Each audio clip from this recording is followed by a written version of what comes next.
Thanks for watching. Don't forget to like, comment, share and subscribe to Mufti Tariq Masood, famous scholar. کہ مقبوضہ کشمیر میں بہت زیادہ ظلم ہو رہا ہے انڈین آرمی کی طرف سے. مسلسل لوگوں کے میسیجز بھی آ رہے ہیں, کالز بھی آ رہی ہیں. یہ بات تو ہم مانتے ہیں کہ ہندوستان کی ساری عوام ایک جیسی نہیں ہے.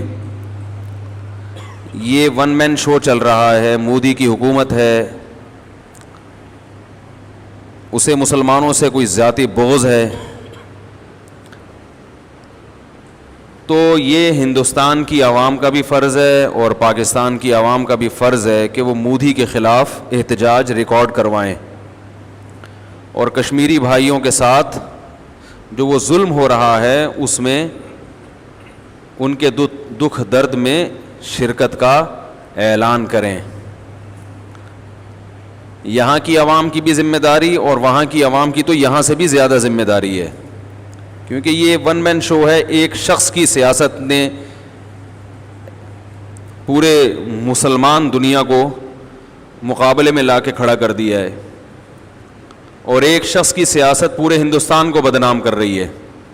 بہت زیادہ ظلم ہو رہا ہے, وہاں کی جو فوجی مداخلت ہے بہت زیادہ ہو رہی ہے. تو وہاں کی عوام کا تو زیادہ حق بنتا ہے کہ وہ احتجاج کریں حکومت کے خلاف کہ ہم کشمیریوں پہ یہ ظلم برداشت نہیں کریں گے. اور کم سے کم درجہ سوشل میڈیا پہ اس آواز کو بہت زیادہ اٹھایا جائے. جو ظلم اور بربریت وہاں ہو رہی ہے اس کی تصویروں کو زیادہ سے زیادہ شیئر کیا جائے تاکہ لوگوں کو پتہ تو چلے. کم از کم دعا کی جائے ان کے لیے اور ظالموں کے لیے ہدایت کی دعا کی جائے, اور یہ بھی دعا کی جائے کہ اگر وہ ہدایت کے قابل نہیں ہے تو اللہ ان کو تباہ و برباد کرے.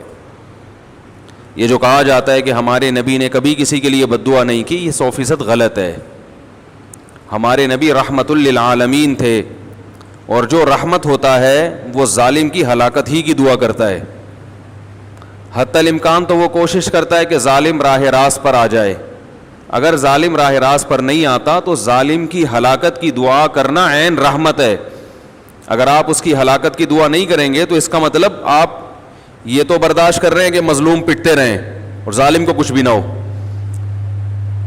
تو یہ جو آج نبی صلی اللہ علیہ وسلم کا ایک تصور پیش کیا گیا ہے نا کہ نہیں کسی کے لیے بد دعا نہیں, سب کے لیے محبت, سب کے لیے نرمی, نا نا نا نا نا نا. اسلام ایک دین فطرت ہے, وہ کبھی فطرت کے خلاف بات نہیں کرتا. دیکھیے نبی صلی اللہ علیہ وسلم نے ایک جاسوس کو پکڑا جنگ کے دوران. بھائی اس کو صحیح کر دو اللہ کا واسطہ یار, مائک کی آواز کم ہوتی ہے تو مجھے چیخنا پڑتا ہے, پھر سارا وہ دماغ کم استعمال ہوتا ہے, زبان زیادہ استعمال ہوتی ہے. ابھی ہے کوئی اندر گھسا ہوا ہے, کوئی بندہ ہے اندر؟ چلو اپنا ہی آدمی ہے. تو نبی صلی اللہ علیہ وسلم نے ایک جاسوس کو پکڑا, جاسوسی کرنے آیا ہوا تھا. آپ نے اس کو پکڑ کے حکم دیا اس کی گردن اڑا دو. ظاہر ہے جاسوس کی تو یہی سزا ہے, یہاں کے راز فاش کرے گا, نقصان پہنچائے گا اپنے ساتھیوں کو.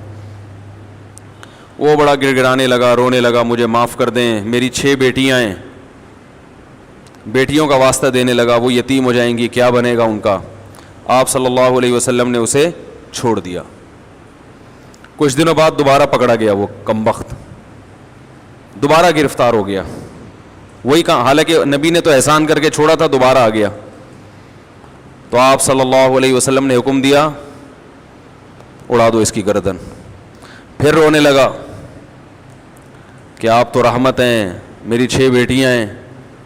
اس دفعہ آپ نے ترس نہیں کھایا بلکہ فرمایا لا یلدغ المؤمن من جوہر مرتین, مومن ایک سوراخ سے 2 دفعہ نہیں ڈسا جاتا.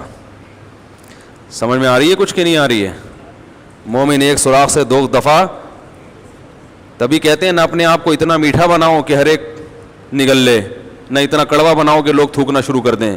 اعتدال کی راہ, ایک دفعہ چھوڑ دیا, ایک دفعہ معاف کر دیا.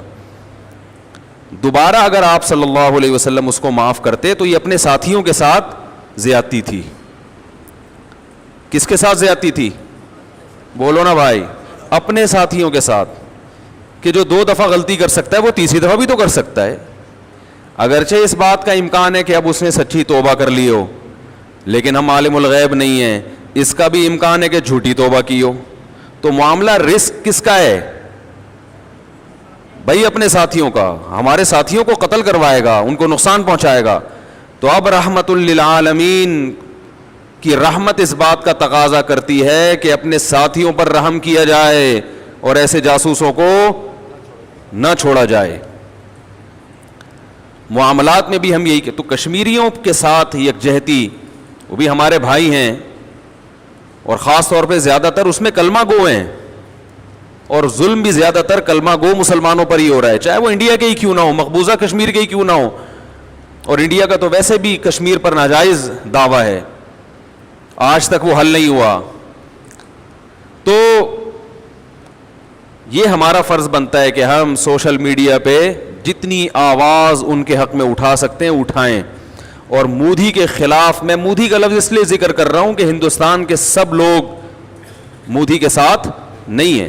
تو آپ ایسا نہ ہو کہ ایک جنگ شروع ہو جاتی ہے، انڈیا کے جو لوگ ہیں چاہے وہ ہندو ہیں یا مسلم، ان کو لوگ برا بھلا کہنا شروع کر دیتے ہیں. تو بہت سے ہندو بھی اس کے خلاف ہیں کہ یہ غلط ہو رہا ہے، وہ انسانیت کے ناطے سے ظلم کو ظلم کہتے ہیں. تو اس کو انڈیا پاکستان کا مسئلہ نہ بنایا جائے، اس کو مودی کی ذات کا مسئلہ بنایا جائے اور اس کے خلاف، کیونکہ جب تک مودی نہیں تھا تو یہ کچھ نہیں ہو رہا تھا. تو ہماری ذمہ داری بنتی ہے کہ ہم اس کو زیادہ سے زیادہ اس میڈیا کو اٹھائیں. حکمرانوں کی ذمہ داری ہے کہ بین الاقوامی عدالت میں مسئلہ اٹھائیں، اور ہم سے جو ان کے دفاع میں ہو سکتا ہے ہم وہ کام کریں، اور ظالم کے لیے ہم بد دعا بھی کریں. قنوت نازلہ کا اگر کوئی اہتمام کرتا ہے جس میں مودی کا نام لے کر اس کے لیے بد دعا کی جاتی ہے، تو یہ بھی نبی صلی اللہ علیہ وسلم کی سنت ہے کہ جب ظالم کا ظلم حد سے بڑھتا تھا تو آپ صلی اللہ علیہ وسلم فجر کی نماز میں اس کے لیے بد دعا کا اہتمام فرمایا کرتے تھے. Thanks for watching. Don't forget to like, comment, share and subscribe to Mufti Tariq Masood, famous scholar.